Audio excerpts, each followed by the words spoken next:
මට මේක නිකං කරලා දෙන්න පුළුවන්ද? බෑ. ගාන පොඩක් අඩු කරන්න එහෙනම් පුළුවන්ද? ඒත් බෑ.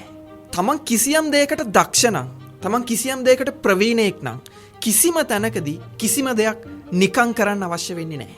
තමන්ගේ වටිනාකම අඩු කරලා තමන්ගේ සර්විස් එක දෙන්න අවශ්‍ය වෙන්නේ නැහැ. එක ලෝගෝ එකක් හැදුවට පස්සේ මිනිස්සු අනිත් පැත්තේ ඉඳලා අහනවා ලෝගෝ එකක් ඔච්චර ගණන්ද කියලා.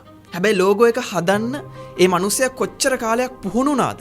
කොච්චර කෝසස් ගොඩක් ෆලෝ අප් කරාද කියන කාරණාව එච්චර ගාණක් වැඩි නැද්ද කියලා අහන මිනිස්සයා කවදාවත් දකින්නේ නැහැ. ක්ලාස් එකේ ෆී එක මෙච්චරයි කියලා කිව්වට පස්සේ මීට වඩා අඩුවට ක්ලාස් කරන්න බැරිද කියලා අහන මිනිස්සු ඉන්නවා.